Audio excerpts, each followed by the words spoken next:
In my video on the Polyvox, I said that I didn't particularly enjoy interacting with software synthesizers. I said that it was pretty much the antithesis of creative fun to be going around turning knobs on a screen instead of IRL. With that said, the Polyvox, being 40 years old and Soviet, is currently in need of some gentle TLC, so I thought it would be fun to have a quick look at the software synths I do use and that I do enjoy. Firstly, in my opinion, one of the best multi-tool soft synths out there and relatively affordable thanks to Splice's rent-to-own scheme if you have an account, Xfer's Serum. Serum is insanely flexible, it's pretty intuitive, pretty easy to use, and if you aren't a synth person and you're just looking to kind of get stuck in and get some sounds, it's such a popular option that there are literally thousands of presets online that you can download for free, bung in your preset folder and get going. Or if you want to pay for some really good quality or very specific sounds, then you can do that too. There's plenty of packs available. Serum can do pretty much whatever you fancy. It's got all the oscillators, waveforms and everything that you could need, a million different kinds of filter. It's got subs, it's got noise that does key tracking, it's got modulation and envelopes and LFOs up the wazoo, it's got velocity that you can use to modulate things. It's even got a nice built-in set of pretty solid effects in there as well, so more than enough to keep most people happy. So I reckon we get started and make a little respace. So here is the kind of just init preset. Saw wave there. So I'm going to turn on the second oscillator. It's the same but louder. I'm just going to turn that down a little bit. There we go. So the first thing I'm going to do is turn up the unison. I'm just going to give it a few more voices on each one there. I'm going to make this, what do I fancy today? I'm literally just doing this completely off the cuff. So.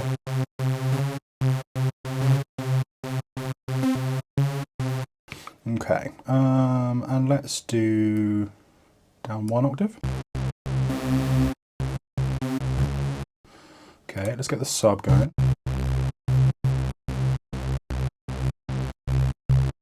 And I love noise. Some people told me off for using noise in the Polyvox video. It didn't even occur to me that some people might not like that. I am sorry about that. I love really gritty, gnarly synth sounds. So I'm going to put some noise in there. My favorite noise that I tend to use a lot in Serum is the ARP circuit. I think it's literally just circuit noise from an ARP 2600, I assume.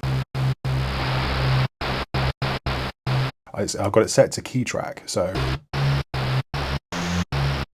it changes in pitch depending on what key I press. I'm going to bring that down a little bit because that is too much. Okie dokie, let's bring the filter in. That's taken all of the fun out of it. What do we reckon? Let's go comb. Not doing a huge amount at the moment.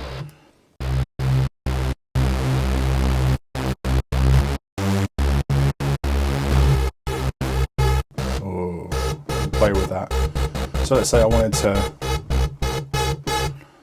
to modulate that with, I don't know, let's modulate the drive with the filter drive with our velocity there. So I literally just click on the velocity little tab there, drop it on drive, and it will show me what's going to change when I press the note. So you can get a little indicator there just to show you where you're at.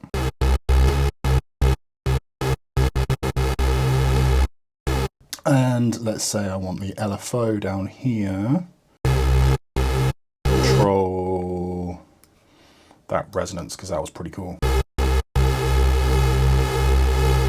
Yeah, that's pretty cool. I like that. And I'm going to bring that decay down because I want it short and stabby. I'm going to take a lot of that sustain out because I want it short and stabby.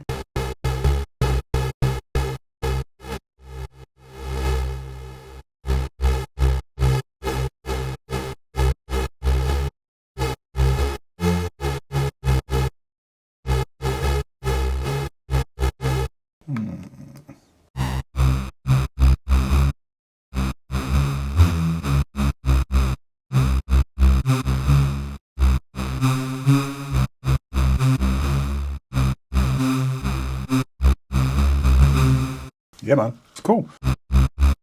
Very, very quick and dirty, obviously. I'm going to set the world on fire with that patch, I don't think, but, it's all there. The modulation is super, super easy. There's macros, there's key tracking, there's on the noise and the filter as well. yeah, it's super, super cool, man. Not to mention all of the, like the, you know, obviously there's loads of other controls in there. If I wanted to add some distortion, there's a whole bunch of different kinds of distortion. So let's do, I don't know.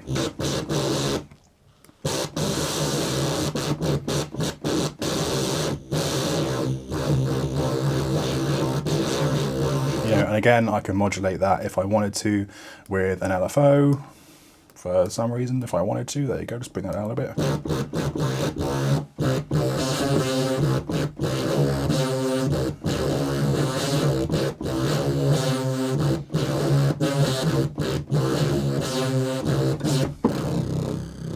I mean, I think actually that's pretty cool. But yeah, you know, there's so much in here. I have not even scratched the surface here. I mean, let's get a teeny tiny chorus going.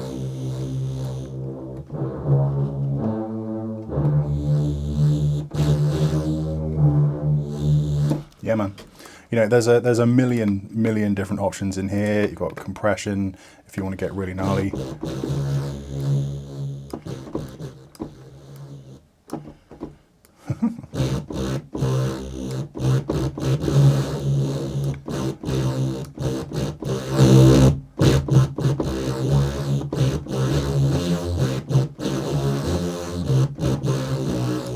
Tons in there.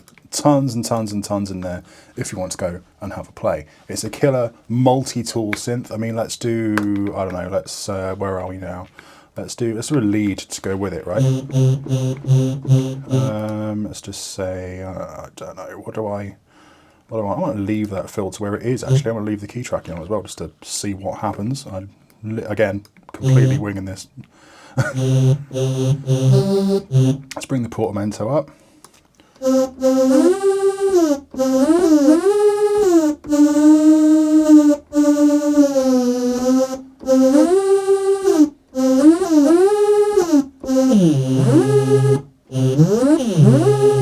Let's do mono.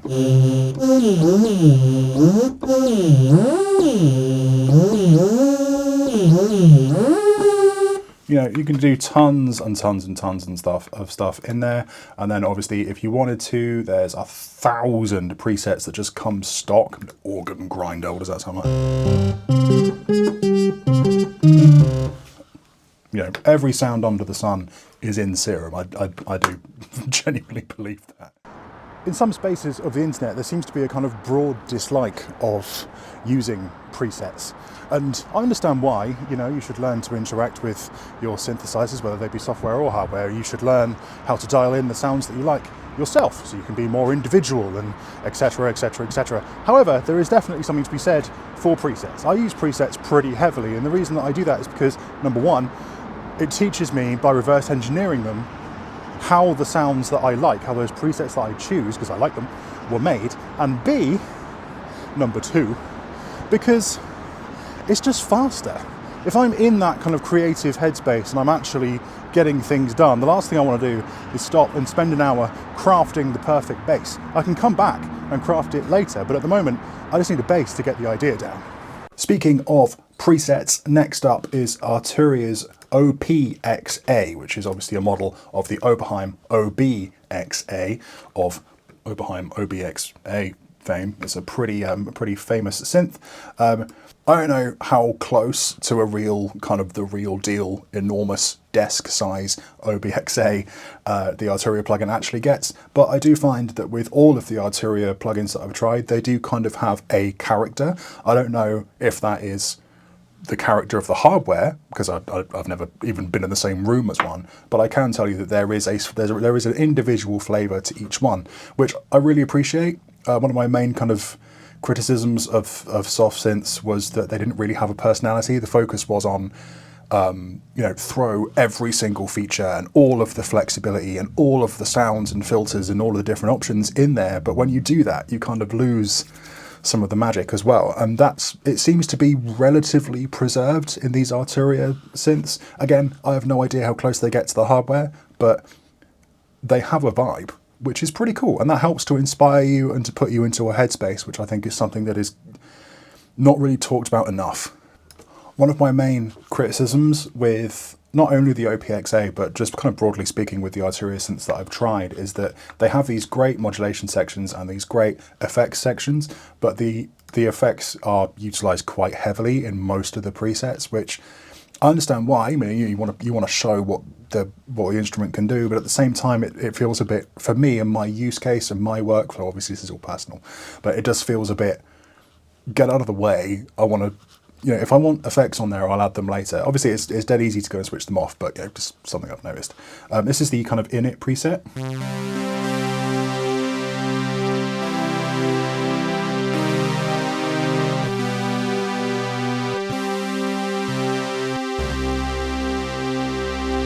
Yes, I think it's based on Van Halen's Jump, which I will not play because I'll get told off by the powers that be.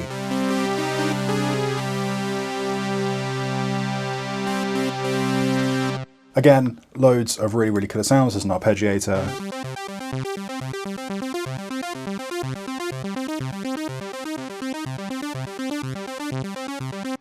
Super, super, super, super cool. Obviously, you can sync that arpeggiator to your DAW's tempo.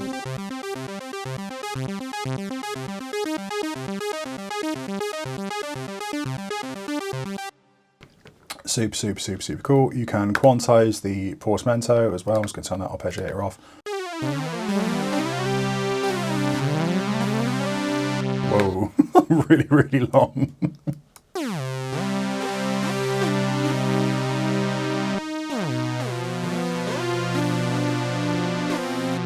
Something I really, really like this for, oh, and obviously you can sync the LFOs, you can detune, you can put it in unison.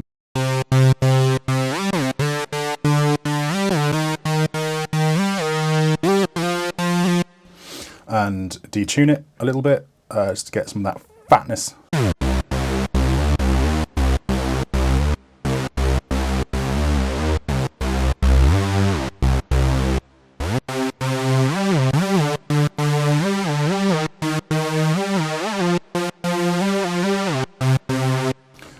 Vaguely interesting.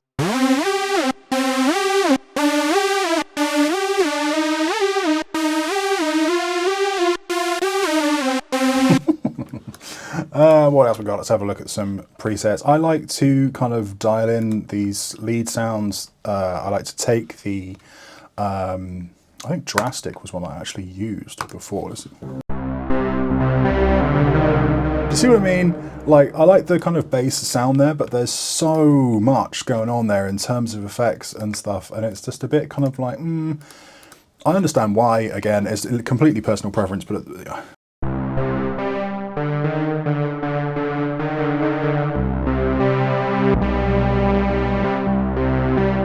let's,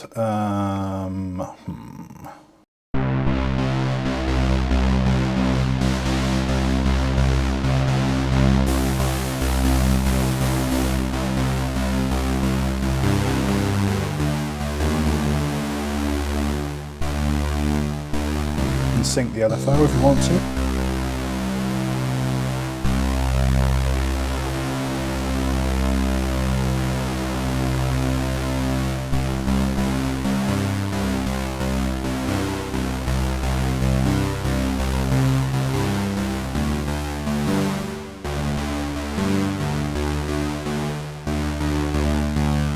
PWM switched on, we don't need that.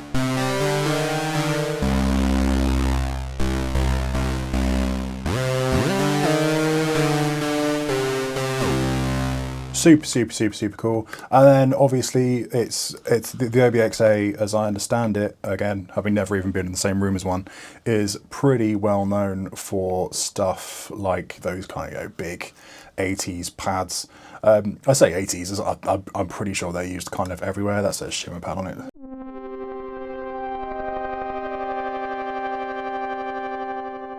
Again, very effects heavy, but at the same time, you know, it's a great sound. So, I mean, does it really matter? You know, you can just drop it straight in.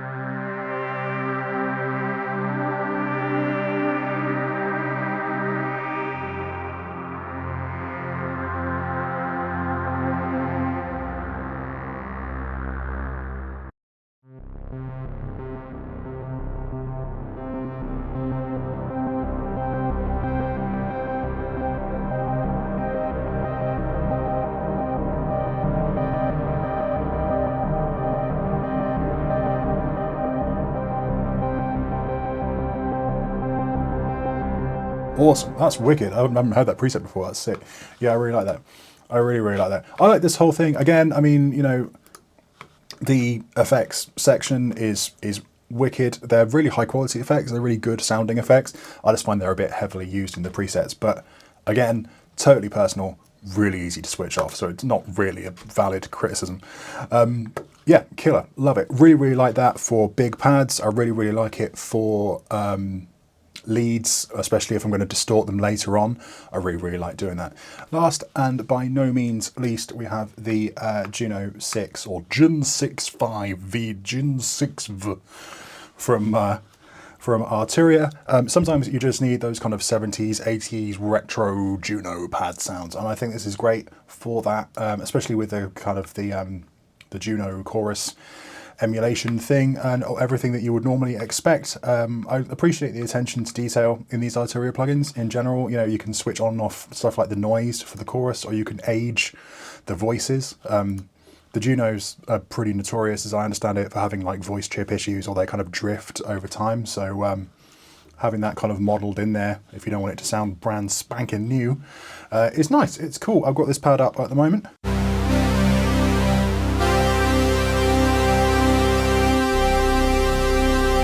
Very full, very Juno-y. Again, as I understand it, very Juno-y. I don't have a Juno, certainly not a Juno 6. If anyone knows, actually, can somebody pop down in the comments? Can we have a conversation about it? Because there's a huge price gap between the Juno 106 and the Juno 6, at least in the UK there is. And the 106 seems to have MIDI and generally be the kind of newer version. Is there a reason there's £1,000 difference in second-hand cost? If someone could put that below, that would be great. Because I'm sort of looking at a Juno, because I actually love the sounds in here. I'm just going to show you that voice calibration. So this is good, apparently. Average. Poor.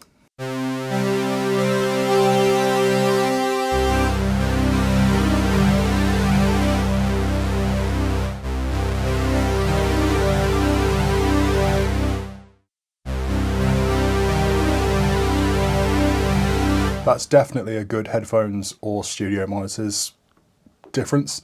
I can hear a difference, but it's not exactly groundbreaking. But it is there, so I appreciate that. That's cool. Let's show you the chorus. Off.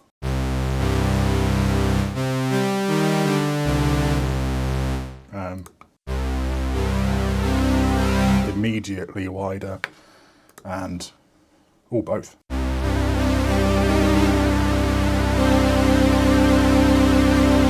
Sweet. That Juno chorus is wicked. Everything is nice and simply laid out on the Junos, which I really like. It appeals to my simple brain.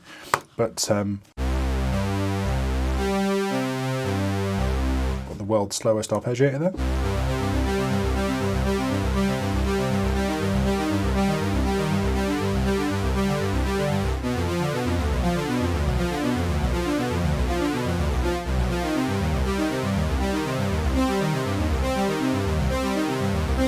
Yeah, sweet. Sounds very cool to me. Let's have a look at some presets now that we've got that kind of stock Juno-y thing out of the way. There's a sequence in there. Duck, duck, Juno. All right.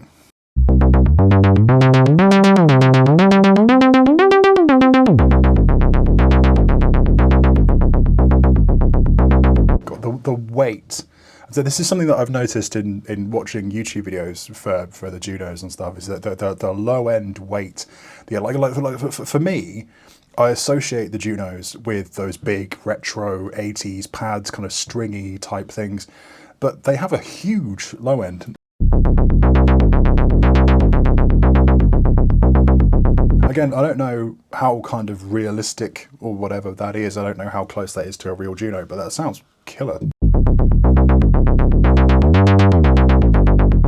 Again, really usable preset from Arturia there as well. Appreciate that. Not as drowned in effects as some of the other ones, which is great. Growl arpeggio.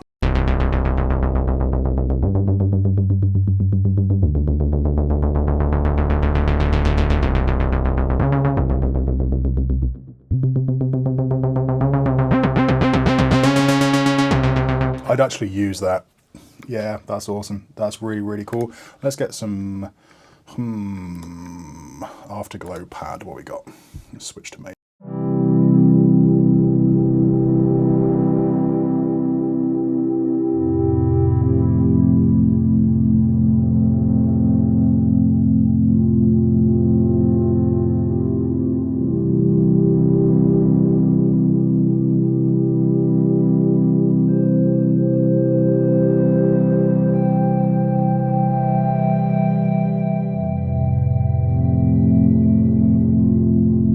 Lovely, yeah.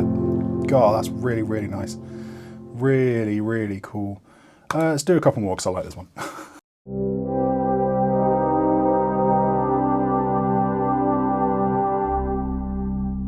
That's pretty cool. Yeah, that's lovely as well. That's lovely as well. And then lastly, we've got kind of the more esoteric pluck. It almost sounds like an old drum underneath it. Like a digital timpani.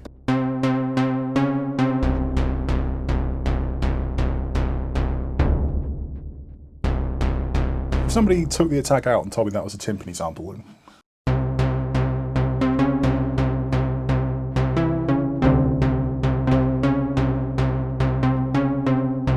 I love Juno.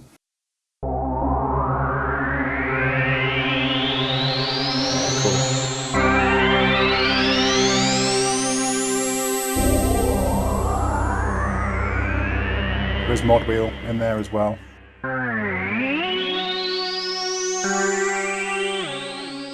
And filter control. Oh, LFO. Nice and slow.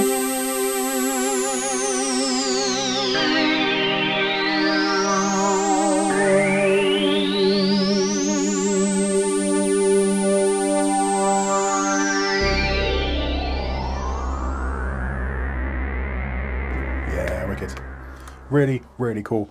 I like all three of these plugins a lot. They might not be as fun to interact with as the kind of real deal, I suppose, hardware, but there's still a lot to be said for them, and they still get the job done, and they still sound killer doing it. That about wraps that up.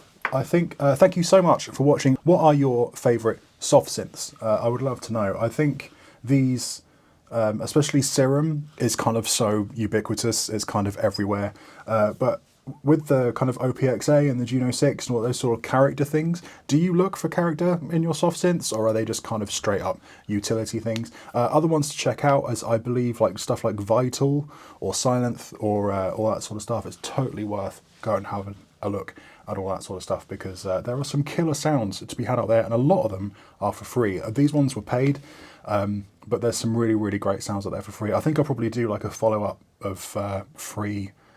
I think I want to do free effects first, but I think I'll do a follow-up for free instruments as well, because there's loads of really killer sounds out there, and that's even without looking into Contact and free sample sounds and decent sampler and all that sort of stuff. There is some amazing stuff out there. It's a fantastic time to be doing what we do. Pop a comment down below, let's have a chat.